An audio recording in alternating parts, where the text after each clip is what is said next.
नमस्कार, मी श्रेया तुमच्या सर्वांचं स्वागत करते आपल्या YouTube चॅनलवर, ज्याचं नाव आहे एअर फ्रायर खवई, जिथे तुम्हाला बघायला मिळणार आहेत वेगवेगळ्या एअर फ्रायरच्या रेसिपी. तर पाऊस सुरू झालेला आहे. आपण आज बघणार आहोत खमंग खुसखुशीत ब्रेड पॅटीस, तेही एअर फ्रायर मध्ये तयार केले. तर त्याच्यासाठी पहिल्यांदा 4 ते 5 मिरच्या, 5 ते 6 लसणाच्या पाकळ्या, थोडीशी कोथिंबीर आणि आलं घेऊन एका मिक्सरच्या भांड्यात त्याचा मस्त झणझणीत असा ठेचा करून घ्या. मिरच्या तुम्ही तुमच्या चवीप्रमाणे कमी जास्त घेऊ शकता. लहान मुलं खाणार असतील तर थोड्याशा कमी घ्यायच्या. त्यानंतर 4 ते 5 मीडियम साईजचे बटाटे घ्यायचे आणि हे बटाटे मॅशरने एकदम बारीक मॅश करून घ्यायचे. मॅशर नसेल तर किसणीने किसून घेतले तरी पण चालते. पण हे बटाटे समजा ओबडधोबड राहिले, ब्रेड पॅटीस करताना ब्रेड तुटू शकतो, म्हणून आपण एकदम बारीक मॅश करून घेणार आहोत. त्यानंतर एका कढईमध्ये तेल गरम करून घेऊ.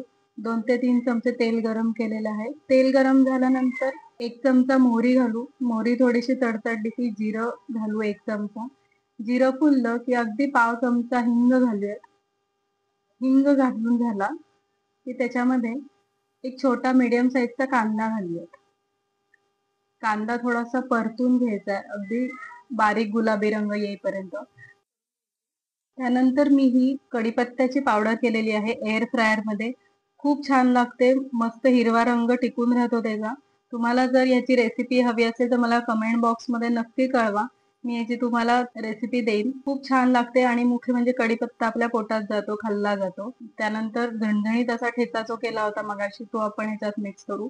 2 मिनिटं परतून घ्यायचं हे कांद्यासोबत, म्हणजे आलं आणि लसणाचा कच्चटपणा निघून जातो.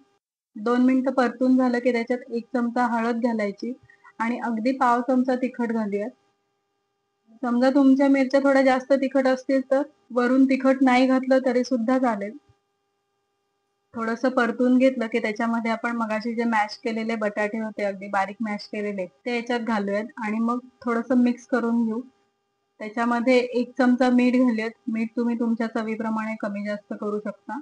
त्याच्यानंतर हे सारण सगळं व्यवस्थित छान मिसळून घेऊयात. हे सारण परतून घेत असताना गॅस एकदम मंद आचेवर ठेवायचा, म्हणजे काय होतं, बटाट्यामधलं जे मॉइश्चर असतं ते निघून जातं आणि ब्रेड पॅटीस आपले ओलसर होत नाहीत आणि तुटत नाहीत. मध्ये मध्ये दाबून घ्या, बटाटे अजून मॅश होतील बारीक.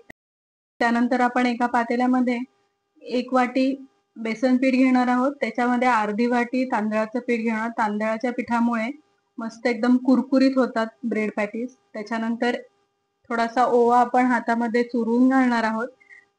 त्याच्यामध्ये 1 चमचा मीठ घाला. चवीनुसार घातलं तरी सुद्धा चालेल. की अगदी पाव चमचा तिखट घाला आणि थोडीशी हळद घालून घेऊ. कोरडे जिन्नस मिक्स करून घेऊ आणि त्याच्यात हळूहळू थोडं थोडं पाणी घालू. आता इथे मी हा 1 ग्लास भरून पाणी घेतलेलं आहे अंदाजे. थोडं थोडं पाणी मिक्स करत राहायचंय, त्याच्यामुळे एकदम घट्टही होत नाही आणि एकदम पातळही होत नाही मिश्रण. मी शेवटी तुम्हाला सांगेनच मला टोटल किती पाणी लागलं ते. हे बघा, हळूहळू मी ह्याच्यात पाणी मिक्स करून घेते. थोडीशी आपल्याला फ्लोई कन्सिस्टन्सी करायची, म्हणजे आपण हे एअर फ्रायर मध्ये ठेवतो. एकदम पातळ झालं तर पीठ सगळीकडे पसरेल आणि खूप घट्ट घट्ट झालं की आपल्या तोंडात ते सगळं पिठूळ पिठूळ येतं. त्याच्यामुळे थोडं थोडं करून एकदम फ्लोई कन्सिस्टन्सी करून घ्यायची. इथे तुम्ही बघू शकता मला पाऊण ग्लास पाणी लागलेलं, अगदी 1/4 ग्लास, पाव ग्लास पाणी खाली राहिलेलं आहे. चमच्याने दाखवते, मस्त फ्लोई कन्सिस्टन्सी आहे. त्यानंतर हे पीठ आपण बाजूला ठेवून देऊ आणि ब्रेड पॅटीस तयार करून घेऊया. तर इथे 2 ब्रेड घेतलेले आहेत. ब्रेडच्या बरोबर मध्यभागी आपण भाजी टाकून घ्यायची आहे, त्याच्यामुळे आपल्याला ती भाजी सगळ्या बाजूने पसरवायला छान मदत होते. तर तुम्ही इथे पाहू शकता, मध्यभागी भाजी मी ठेवून घेतलेली आहे आणि सगळ्या बाजूनी पसरून घेतलेली आहे. तर मस्त पावसाळ्याचे दिवस सुरू झालेले आहेत, त्याच्यामुळे गाड्यांवर वगैरे आपल्याला सुवास आला बटाटे वडा ब्रेड पॅटीसचा की खावंसं वाटतं, पण तेलकट नको, बाहेरचं नको, म्हणून आपण ते खाणं टाळतो. पण इथे आपण आज कुरकुरीत छान असे गाड्यावर बनवतात तसेच ब्रेड पॅटीस बनवणार आहोत, तेही अगदी तेल न वापरता. त्यानंतर मी हे ब्रेड त्रिकोणी कापून घेतेय, जसे आपल्याला गाड्यावर खायला मिळतात ब्रेड पॅटीस तसेच. आणि आता हे तयार झालेले ब्रेड मगाशी जे आपण मिश्रण केलं डाळीच्या पिठाचं, त्याच्यामध्ये सगळ्या बाजूनी छान आपण कोट करून घेणार आहोत ब्रेडला. थोडंसं निथळून घ्यायचं आणि मग ताटलीत काढून घ्यायचंय. मी तुम्हाला अजून एक ब्रेड पॅटीस तयार करून दाखवते. इथे बघू शकता तुम्ही, मी सगळ्या बाजूनी कोट करून घेतलेला आहे तो ब्रेड. थोडासा निथळून घेऊन ताटात काढून ठेवायचा. अशाच पद्धतीने मी सगळे करून घेते तयार. आणि आता आपण जाऊयात एअर फ्रायर कडे. तर ही असते एअर फ्रायरची बास्केट. त्याच्यामध्ये ही जाळीदार ताटली असते, त्याच्यामुळे सगळीकडे गरम हवा स्प्रेड होते.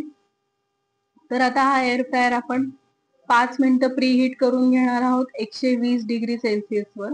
प्री हीट केला म्हणजे आपला जो पदार्थ असतो तो एअर फ्रायर होण्यास लवकर मदत होते. तर बघा, इथे 5 मिनिटं प्री हीट झालेला आहे. आता या प्री हीट झालेल्या एअर फ्रायरला आपण ऑइल ब्रश करून घेऊ. गरम असतो त्याच्यामुळे ब्रशचा वापर करा. आणि त्याच्यामध्ये हे एक एक ब्रेड पॅटीस ठेवून घेऊया. एका वेळेस एका बास्केटमध्ये 4 ब्रेड पॅटीस बसतात. तर 4ही ब्रेड पॅटीस ठेवून घेऊ आणि एअर फ्रायरची बास्केट लावून देऊयात. तर आता हे ब्रेड पॅटीस आपण 180 डिग्रीला 15 मिनिटं एअर फ्राय करणार आहोत.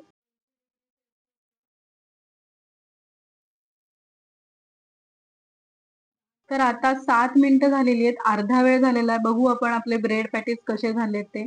बघू शकता तुम्ही, एकदम ते पीठ आहे ते कोरडं कोरडं झालेलं आहे. अजिबात खाली चिकटलेलं नाहीये.